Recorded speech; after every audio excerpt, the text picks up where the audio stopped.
The Cleveland Cavaliers select Evan Mobley. Has been a historical franchise in this league for years.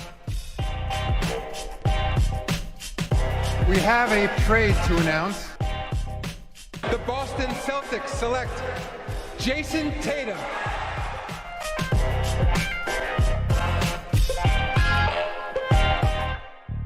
Hello, everybody. Welcome into the NBA Front Office Show. A lot more NBA news to break down. We've got rumors and all sorts of things to dive into as the trade deadline does get closer and closer. I'm Trevor Lane. You can find me on Twitter at Trevor_Lane, on Instagram at Trevor Lane NBA. Joined by Keith Smith, rocking the Celtics green today at Keith Smith NBA. Keith, before we get into everything, we had a little apparent mishap yesterday that neither one of us knew anything about. I don't even know how to even describe this.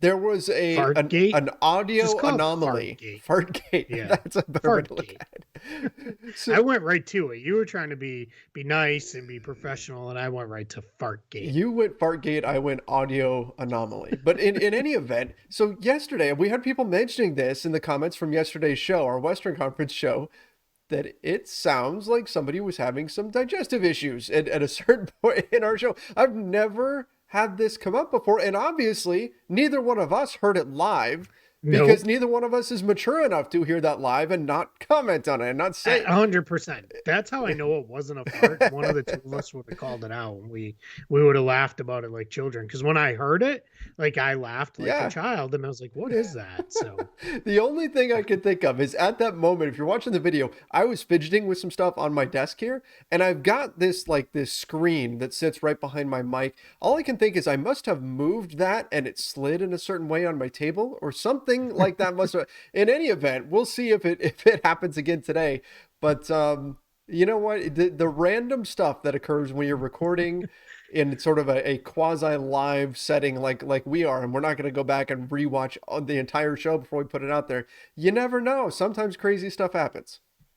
absolutely, that's how you guys know you get kind of unfiltered. There's not a lot of editing going on here because we try to purposely not curse a lot and things like that because we want to keep it fairly clean. But yeah, it's you're getting basically the same live cut that you would if you were sitting there watching while we record. We don't do a lot of editing unless something really gets butchered badly, and fart neither one of us heard would not make the list there. So yeah, off we go. All right, let's get into today's news. By the way, this was a sneaky way to just boost the numbers for our last show because now anybody who didn't watch it is going to go back and they're going to be looking for that. But perfect. In any event, we got to talk about James Harden. James Harden. We're not going to make it through the show. Nope. James Harden is open to leaving the Nets. Oh my goodness. He is apparently, according to Jake Fisher of Bleacher Report, open to leaving the Brooklyn Nets this offseason, and that's part of what's fueling this whole speculation that the 76ers may really just let the trade deadline come and go, say, sorry, Ben Simmons, sit on the sideline for the rest of the season, and then try to use him in a sign and trade for Harden this offseason.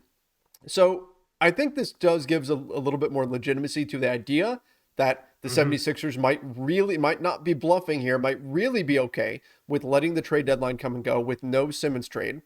But I also think it's interesting that James Harden isn't exactly happy in Brooklyn when this is the team he picked. We talked about this yesterday. He had the opportunity to either go to the 76ers or to the Nets. He picked the Nets, and now he's perhaps to some degree regretting his decision. So what do we make of this? Sure. Yeah. I think the main thing is that this is another one of those when there's this much smoke, there's bound to be at least a small fire somewhere that you have to look at and see, where is this going? And I think that there is a chance that maybe James Harden isn't as thrilled in Brooklyn. A couple of things that Jake Fisher called out and some others have, I don't know if they've been quite as direct as Jake was in his article. I think they've more alluded to it, but he feels a lot of pressure with Kevin Durant out and Kyrie Irving only able to play in road games, that he's going to really carry the team. It's kind of thrown him back to his Houston days. There's a lot of thought of he's just in general not happy with Kyrie Irving not playing in the road games and doing what he needed to do to be eligible for those. There was also the thought thrown out there that he really kind of likes the idea of playing with Joel Embiid, who would be the best big he's ever played with, which that's not saying a whole lot because it's Joel Embiid. He'd be the best big a whole lot of guys have ever played with in the league today. There's a handful that maybe have played with better big men, but he's one of the best in the game right now. So I do think that is it's interesting. I think when you start getting into the contract detail stuff, that's where you can see he's not leaving a whole lot of money on the table. He's in a very unique position. In most cases, a player they can only get more as a free agent. That changes teams in a sign and trade. Let me rephrase this. In a sign and trade, a free agent can only get what they would get by signing with a team outright. Now, in James Harden's case, because his salary is already above the maximum, he can get more than the kind of locked in maximum amount. That happens with a handful of guys, generally guys who are 10 plus years into their contracts that have those big deals that are, 40, 50 million in that range.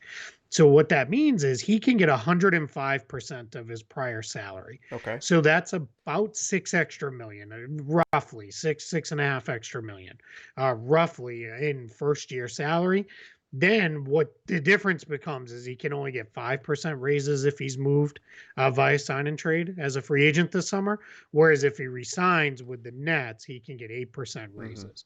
But that first year salary number is big, and that's kind of what everything keys off of, because 5 and 8% makes a difference, but it's that first year salary that makes a difference. There's also a thought of it would be best if he opts in and then is traded, because then he would have to wait 6 months. But then after 6 months, he could sign an extension with Philadelphia at his full amount with the 8% raises and all of that. And if that's the way that plays out, that is going to be very much a wink, wink. Right. Hey, maybe we'll talk about an extension later, knowing day, whatever it is, 6 months from the date, there's an extension locked in for the number of years. So I'm not going to say this is locked in, this is happening, but if a Simmons trade doesn't happen, I think you're going to see this really ramp up for the rest of this year. And that's going to be something the Nets are going to have to deal with because they're a title contender right now. The Sixers already passed the answering, what about Simmons questions. That ship has sailed for them.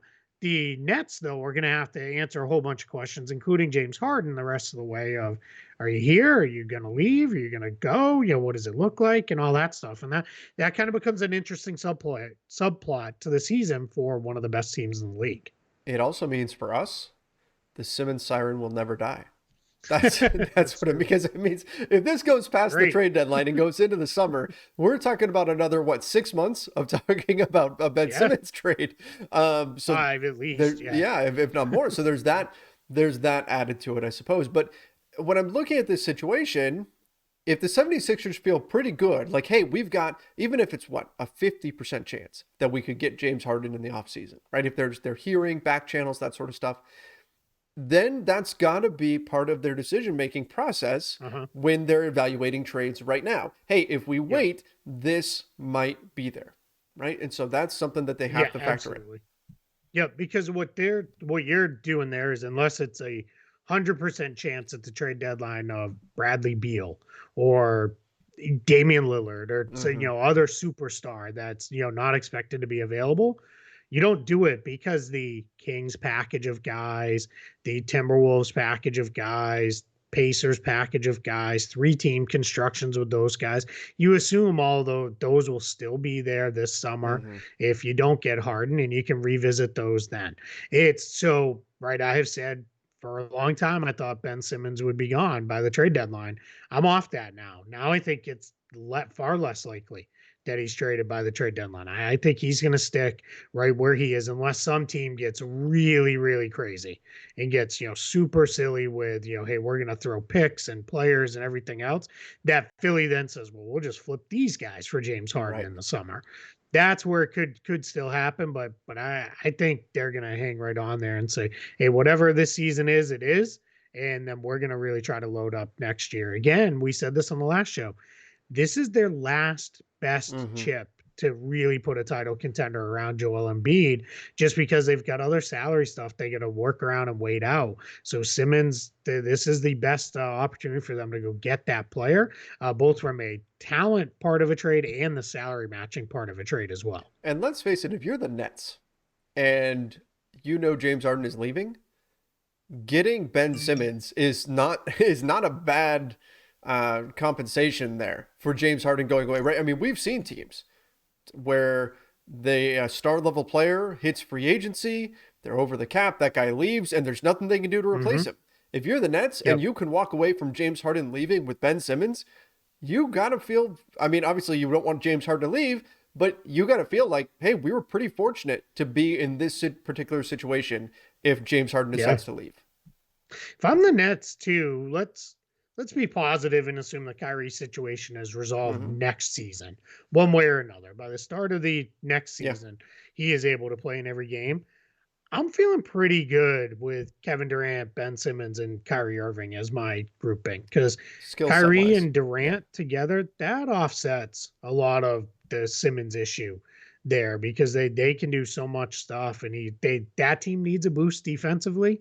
He would give them that. They need another guy who can kind of at that point replace Harden's playmaking ability, and Simmons can presumably do that. So I wouldn't hate that idea if I was the Nets. I wouldn't want to do it right now, because I know someone will ask them, why not do it right now?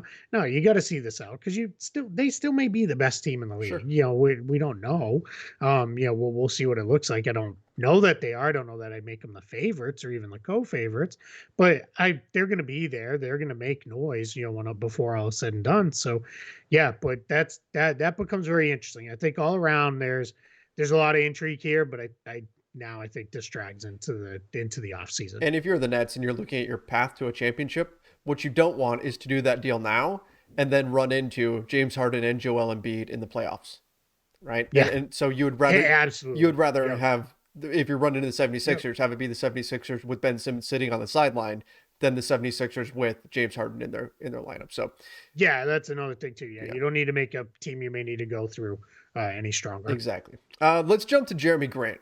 Jerami Grant, reportedly, according to Jake Fisher, Bleacher Report, offered a list of teams to the Pistons that he would consider going to. And we've talked about this. He does have maybe not a lot of power. There are teams that would still trade for him, but he's a free agent, not this offseason, but the following offseason. He is extension eligible this offseason, though. So that does allow him to direct his landing spot to some degree. And again, we've talked about it. Some teams will just say, you know what? We'll bring him in and we'll convince him to stay. Some teams will take that risk. But he can sort of influence things a little bit in this situation. He's not under contract for 4 years or something like that.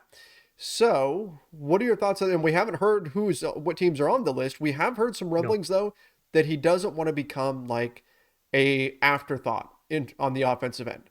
He wants to still have a role on that side of things, doesn't want to become like the fourth option on offense wherever he goes. So that may help dictate where the Jerami Grant trade situation goes. We know a lot of teams want him, but if he wants to still be a major piece to an offense somewhere, that could limit the number of teams that are really in the running for him. Yeah, absolutely. That's the tricky part is, what pressure is he going to put on you, one, for his role in the offense, as you said, and two, we're hearing he wants the max extension he can get, which is almost $30 million a year. And that's the part where I would be like, yeah, let's see how things go. Like, I'm not locking into anything. That'd have to be one of these wink, wink, under the table kind of deals where we're agreeing to that outside of the parameters of everything else. But I would not do that if I was a acquiring team, because I need to just see it, right? Jerami Grant looked great in Denver when he was the third or fourth guy. got paid, put up really good counting stats in Detroit. And by counting stats, I mean points, rebounds, assists, but his efficiency plummeted. It went way into the toilet. His turnovers went up. His shooting efficiency was really bad. It's harder. Now, you could say, all right, well, because it's him and nothing. All right. So if you put him in one other guy, maybe, right? Maybe you can get there with that. But these are all the questions you're having right now if you're a front office, because what you're doing is you're at the point now we're roughly 2 weeks out from the deadline. We're a couple days away from being 2 weeks out. So you're sitting down and saying, all right, we know we have the ability to go get Jerami Grant. Now the question internally for your team is, should we? Right. What should we pay? What should we give up? What should we, look to do? And what is our plan after we have him here? Because that has to be, a massive part of that. And that's where you also involve your coach and coaching staff as well, is, hey, we have this opportunity. Where does it go? In general, the coaching staffs are not heavily involved in trades because that's what the front office does, and the coach deals with the fallout. But in a situation like this, knowing what's going on, the good thing I think here is, and why we may see a move is, it sounds like he's on board. Mm-hmm. It was very well publicized. James Edwards of The Athletic, who covers the Pistons, wrote the best article on this about Jerami Grant picked the Pistons because he wanted to play for a team that was run by a black general manager and had a black head coach. And that was very, very important to him. Now it sounds like he has, I want to say had that experience, but he has an understanding with Troy Weaver, the Pistons GM, of, hey, now I get it. Like, you need to do what's best for the Pistons. As long as you take care of me and send me somewhere I want to be, where we're going to make this all work out well. So I think that was why last year I beat the drum over and over of no one's trading Jerami Grant. The Pistons are not doing this. That's a good way to turn around and tell free agents, hey, don't ever sign here because we have no interest in what you cared about. So let's see where this goes. I think there's a chance he moves because tends to be, as long as a player is actually truly tradable. It's not like one of these John Wall $50 million contract deals. As long as the player is actually tradable, the best player on the trade market at the trade deadline pretty regularly gets moved. So I do think there's a pretty good chance we see Jerami Grant get traded. Agreed. I mean, it's a seller's market, and you've got a lot of teams that want Jerami Grant. He's the guy, right? He's the top of the list for a lot of teams. I'd have to imagine somebody, whatever the Pistons price point is, somebody's going to hit it. Somebody is going to offer what they want, and he's going to get moved. I have a hard time seeing him still in Detroit after the trade deadline. And we also got word that the Kings and Hawks, who are two teams that are heavily in pursuit of Ben Simmons, are also in on Jerami Grant, which is interesting. If the 76ers just say, we're out, we're not trading Simmons, we're going to wait for James Harden, see you later, the Kings and Hawks make a lot of sense as teams that could instantly go, okay, cool, well, let's pivot over here to Jerami Grant and see if we can get something done this way. Obviously, they wouldn't be offering the same package, but to me, logically, it makes a lot of sense that these would be two teams that would be strongly interested in landing Jerami Grant. Yeah, the Kings, they're going to do whatever it is the Kings do. Yes. I mean, that just seems odd. That one doesn't make any sense to me. I personally think Harrison Barnes is a better player and I think is a better fit. I would rather, if I'm going to go acquire Jerami Grant, just keep Harrison Barnes. If I was the Kings, if that's really the way you're going, personally trade Harrison Barnes and don't acquire Jerami Grant. Like, really do we know that Harrison Barnes is in that package? No, I'm not saying for Jerami Grant. I'm just saying in general, you wouldn't want him eating into those minutes. Yeah, I would rather have Harrison Barnes than Jerami Grant in general. Okay. So I would just, if I'm trading for Jerami Grant, I'm not rebuilding, right? Because it doesn't make sense. It's not a rebuilding move. He's not a young up and coming player. He's not under contract for the next 3 seasons. So you're really starting to say, all right, we're going to turn this thing around quickly. Well, if you're going to turn around quickly, in my personal opinion, just keep the guy you already have and then do your other moves to turn around. But I mean, that's it's the Kings. The Hawks side, get it, right? The Hawks have slipped. They've fallen in the standings quite a bit. They've not had the year they really were expected to have coming off of the success last year. But I think for them, what happens is Grant fits because they're trying to be good right now and right away. But we can pivot because it sounds like the guy they're shopping as their big trade chip is John Mhm. Collins. Now Jake Fisher reports Collins for Grant worked straight up. I forget who it was. Somebody else had reported that the Pistons didn't really have interest in John Collins. I'm not entirely sure I understand why. If you're the Yeah. Pistons, I feel like be a pretty good running mate for Cade Cunningham at this point. But John Collins is a guy who is I'm pulling it up to make sure I have this right. Yeah, he's only 24, doesn't turn 25 until till before next season starts, and he's in year one of a 4-year, $125 million contract. Pretty good Yeah. deal for him. And the last year's got a player option, so but that's far enough out. You deal with that, let it come when it comes, and figure that out. And I think we've gone a little too far. John Collins is good. Like, I feel like he's been kind of the guy who's taking the beating for this Hawks season going off the rails. He's really good. He can rebound, he can shoot, he can score, he can finish. He's an improved defender. He's still not a great defender, but he's improved enough that he can anchor some small ball units. So yeah, I don't know, but I mean, if the Hawks really put him on the table, I imagine you're gonna have a whole bunch of teams Mhm. out there trying to snap up John Collins if they can. Yeah, absolutely. I would think that the market for John Collins, it might not be quite as robust as Jeremy Grant just because you can play so many different ways, but you kind of can with Sure. John Collins too. Like Yeah, Grant, you can play teams would be 3, interested. 4, maybe small ball Yeah. 5. Yeah. Teams would be in Yeah. on John Collins if he is truly out there on the market. So that's an interesting Yeah. one. If you're the Hawks and however you get there financially, if you can make a swap, John Collins for Jeremy Grant, are you doing that deal? Um, Here's why I think about it if I'm the Hawks. I would do that before I would sacrifice other players on my roster in salary clearing Mhm. moves because this is why the Hawks are interested in moving John Collins. He because of his new deal. You also have Trey Young's extension kicking in. He's very likely to hit the designated player, which will bump him up a tier. So that'll be $35.7 million next year. Then it's hard to forget, but Kevin Herter signed his extension too. So his salary jumps to 14.5 million. Mhm. Capella added a couple years after that. So you've got a lot of money locked up in this roster over the next 3-4 seasons. And I think that's why they'd be looking to clear out Collins. Not as much next year, because he only makes slightly more than Jeremy Grant does. But what it does do is it allows you to kind of reset things here. Because if you don't love Grant, you flip him in another trade and move him along somewhere else. But I think it's more like if they move Collins, what they do is get a couple Mhm. players who make less money. Maybe they make 20 million combined, and that's how you moved Collins and you kind of reset things there a little Okay. bit. That makes sense. That makes sense if the Hawks want to Yeah, go that route. they're in a tough spot, man. They paid because the team won and made that playoff run, and now those guys haven't paid that back because it's been a poor season.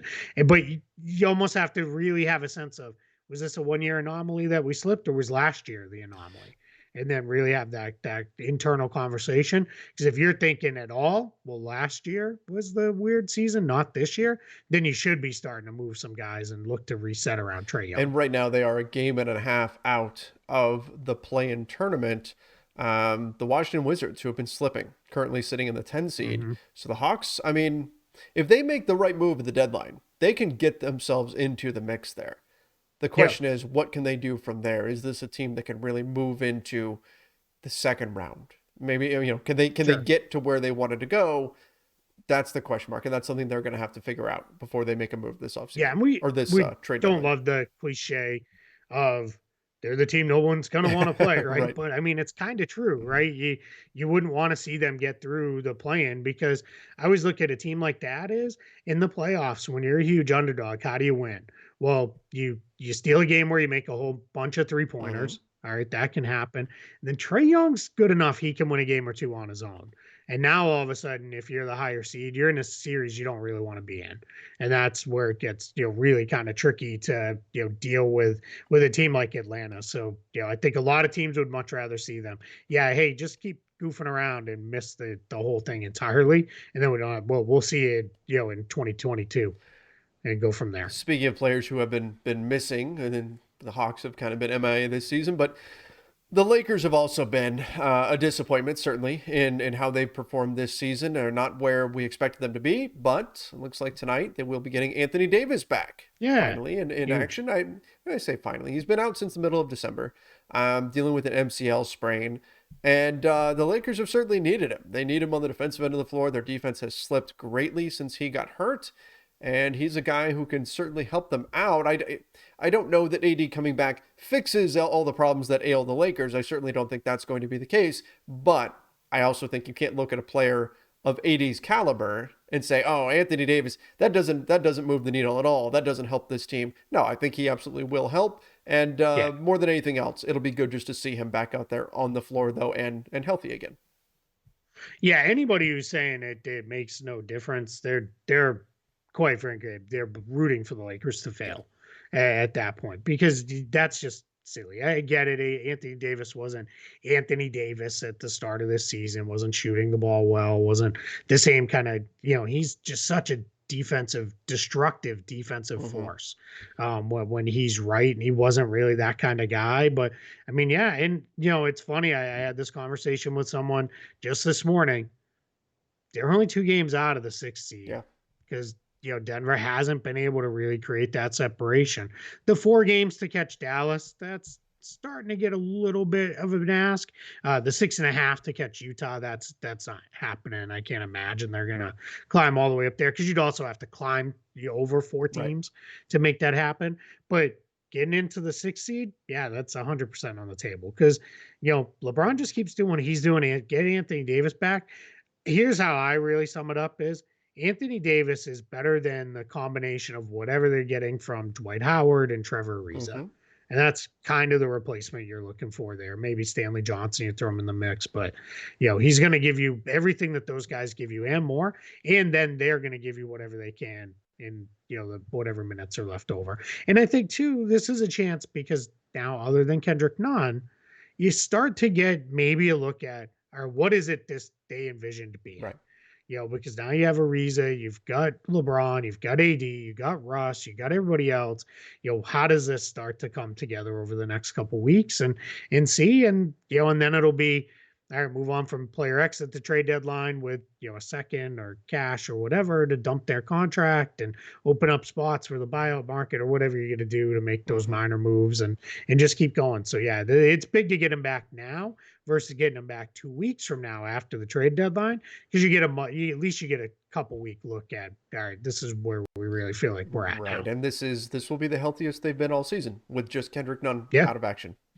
Cameron Payne, speaking of injuries, out 2 weeks. Tough blow for the Phoenix Suns. One of our favorite contracts from the offseason. Cameron Payne, that was a great deal for the Suns, but he will be out of action for a bit here. So that's something. The Suns have kind of quietly dealt with some injuries this season. A lot of teams, you hear this chatter around the NBA of like, oh, this team has been pretty much healthy all season. No, they've had some things that they've had to deal with, certainly. And now Cameron Payne will be out of action. So another thing for them to overcome here. Yeah, Devin Booker missed a chunk of time. DeAndre Ayton has missed a chunk of time already. He's out again now. Cameron Payne's out. Jay Crowder also hurt. Sounds like he's day-to-day with a wrist bruise for him. So he's out. And you know what? 7 wins, 9-1 in their last 10, 37-9, best record in the NBA. They're now 3.5 up on the Warriors. In the West. I mean, if you had to really pin me down right now at this moment and say you have to pick a team to win the title, I think I'd pick Phoenix. I really do. I think they're that good. And you know what? They've got a move to make too, because they got that Dario Saric contract just sitting there that they can get thrown to a trade. And it's so important when you can put a player like that because of their contract into a trade, because you're not sacrificing any production. You're not really giving anything to get something, which is, in the case of so many other teams, you have to give something to get something. That's not the case. It's just moving that on. Now, the question is, will they? Right. And are they going to take on any money or anything like that? I mean, they're not exactly known for, piling on the payroll. But so my goodness. Let's see where that goes. But man, are they good. When you've got a chance, when you've got a chance to win it, to really win it, you got to do it. You got it. You have to. They were so close last year. Yeah. I think people have forgotten they were up 2-0 in the finals like they were up 2-0, and then Giannis kind of went bananas and said, yeah, we're not losing this thing. And that's but yeah, man, you have to. If you're that close, you got to go for it, because how many more Chris Paul years like this are you getting? I can't, maybe it's another couple, but I don't know. Yeah. And Devin Booker's there now. DeAndre Ayton is good. Your role players are around, those guys are really, really good. Like, yeah, I feel like they've got a move in them. Not a blockbuster, No, but just shore up the rotation, get a little bit more depth, and keep that thing cranking. But man, they are good. Thad Young, come on down, and then off you go. That's the move I'm trying to Thad make. Young, or that's a spot where I would not hate if they wanted to get involved on, probably not Jerami Grant, because I think It's too he expensive. wants too big of a role.